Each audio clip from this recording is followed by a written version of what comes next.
This is an aerial photo that I took with my DJI Phantom Pro 2 on a trip to Scotland. The sunset was just incredible. One of the most incredible sunsets I'd ever seen in my life. We're going to do another photo from this little stop a little bit later.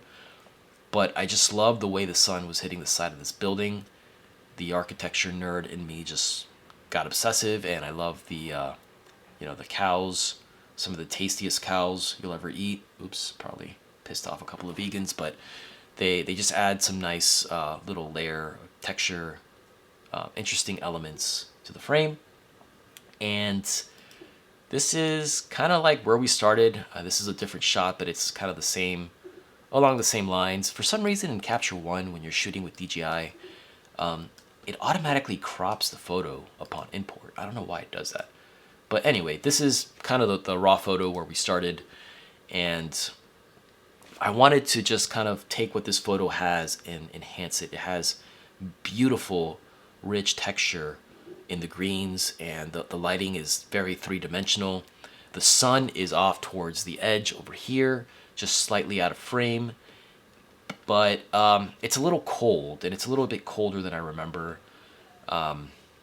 So we actually have some options here. So this is the edit that I made in Capture One. Everything is just kind of enhanced. And I was undecided between what direction I wanted the greens to go. Scotland is very green. This is closer to what kind of green you would expect when you're actually there. It's beautiful, but for some reason, my eyes just don't tend to like this type of green. I like to have my greens a little bit more red, I guess. And this is what it would probably look like if it hadn't rained for a couple of months. But this is the direction I went in, because I also made the sky a little bit more teal, and I think that this color harmony works more than this color harmony. I feel like these two colors are too similar. There's too much blue in the greens and too much green in the blues. And I don't like purple skies, so I went with this direction. And how I got here is, well, let's take a look at that. I brought my brightness all the way down once again. You can see here that, this is kind of washed out without it. And we brought back a lot of that tonality and color in the greens, and added a little bit of contrast, brought the shadows up, clarity, structure, just add some sharpness to the image. And that's kind of where we're going here. I made some adjustments to the yellows and the greens. For some reason, when you make adjustments to greens, it's usually in the yellow color tab, but I don't tend to use this blanket color editor that much. I might have used it on the blues. Yeah, I just dragged my blue slider towards the cyan, and I really got to start naming my layers, because I don't know what I'm doing half the time. But you can see here I added a vignette, and what this is let's just bring this up. A vignette, again, brought down the brightness, but brought the shadows back up to preserve those details. And this just kind of keeps the focus on the house. Without it, the sky's a little too bright, the whole image is too bright, but with it, your eye is diverted to the house. But, we also want a direct line of sight, a leading line, if you will, of light back to where the sun would be. So this is kind of like the direction that the lighting is coming from. And then we go over here and we just add a little bit of warmth to the image. I did the same thing. I did the same exact oval-shaped vignette, but this time, instead of an adjustment to the exposure, I adjusted the warmth. So without it, you see that the house is very cool, but we just added a streak of warmth to the entire part of the image. Let's actually make this a little bit. And you can see if I go all the way, everything is too warm, but again, it's all about just subtle, gradual adjustments. I like what it did to the house. And let's see what we got here. Okay, so this is where I did the major adjustment to the greens. You can see that without it, the greens are still kind of green, but I brought them to this kind of more muted yellow. I added some green in the midtones, brought down the highlights with some magenta, but increased the exposure on the highlights just to give it a little pop, and brought the the greens a little bit more towards the magentas.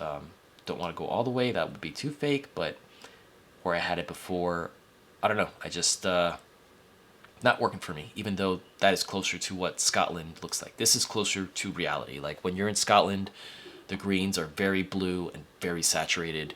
It almost looks like a really bad Photoshop job. But actually, if I was to really go for accuracy, like it would probably be closer to something like this.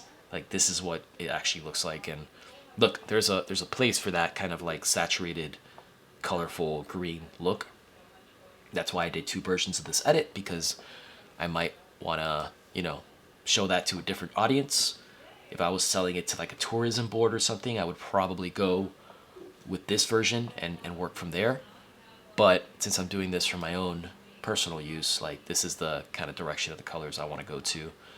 And I think that pretty much sums up what we did here in Capture One. So let's go back into Photoshop and let's see, where did I... okay, so this is our image as we last saw it in Capture One. And this is where we're going. I know it's pretty extreme, but I really wanted to go something, again, for something moody. This was kind of like a throwaway shot that I took. I was actually, when I was taking this shot, I was actually shooting this panorama. I wanted to get like a really awesome sweeping view of this, sunset. But then I just saw this as I was bringing the drone down, and I saw this composition, and I was like, okay, we got to shoot this too. But I forgot about it. I didn't see this image again until I was looking through my Scottish archives, because again, I probably took like 8,000 images. I gotta get better at organizing stuff while I'm shooting. But this is where we're at now, and the first thing I did was, you guessed it, we just made some like bright adjustments to the image in selective parts to make it look like the sun is really shining on this landscape. And I did that by doing the same thing I already showed you, just soft light and overlay blend modes, solid colors, masking, removing the effect. Oh, come on, while we're young. I think, oh, there we go. Removing the effect from the shadows using our blend if. And this is our starting point. Probably went a little bit too far, but... And then we went back into Luminar and we did the same exact thing. I added a glow effect to the highlights, and this just kind of added a softness to the entire image, give it a more of a fairy tale kind of look, although it is a little bit bright, not gonna lie. Probably a little too bright, but we'll fix that. And then the sky replacement, and this is probably where we significantly divert in the tone of this image, because look, honestly, this sky looks pretty good. Like, it's not the most interesting sky, but it works because it's a nice complementary color. Like you got a very warm foreground, so you got a very cool dark background. This works. I'm not, trying to say that this wouldn't work if you posted this image, but I just wanted to go for something a little bit extra. So I added this guy, and this is obviously a very extreme deviation, but hear me out. I wanted the clouds. Most of the time, Scotland looks like this, by the way. This is actually a more accurate sky in Scotland than this. This is like rare. Scotland is mostly cloudy and like dreary half the time, with like pockets of light kind of escaping from the clouds. So I wanted the direction of the light to remain consistent, so I picked a sky that was cloudy and dramatic, but you can obviously see that the sun is setting over here. And if you use your imagination, you can picture the sun kind of just being just off the frame, filtering through the lights. Maybe there's just a crack in the clouds that's letting the streak of light in and causing this glow across the scene. And then I did the same thing I did before. I added a very slight color layer to harmonize and unify the colors to really sell it. I don't think I really even had to make many adjustments to the sky itself, because I chose a sky that was kind of like perfect as far as exposure and colors. And this time, instead of using a color layer, I changed the blend mode to hue. You'll see the difference if I crank up the opacity. It just kind of affects the midtones and the shadows quite a bit. This looks obviously terrible and very unrealistic, but if I wanted to, this is where you can get creative.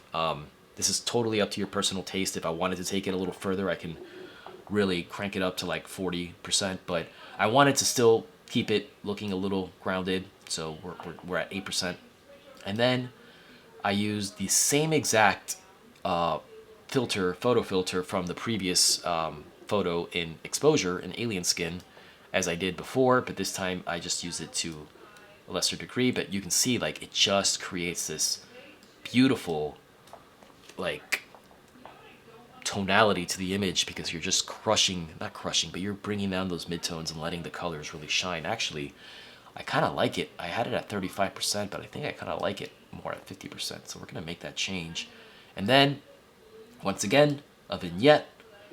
And what did I do here? Oh, and this is interesting. This is new. I added a little bit of fog to the horizon, and this is just to kind of like muddle the contrast a little bit. As I said before, contrast should be lower when a scene is further. So using Luminar AI, I used their fog filter to a very, very restrained degree to just add a little bit of fog on the horizon to just kind of give some lift to the horizon and again blend it all together. I actually think I might have gone a little too far here, so we're gonna bring it down just a bit.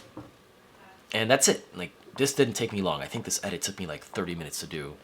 So this is where we started, and this is where we're at. You may like the original better. There's probably a place for it, but I just like my dramatic, moody landscapes.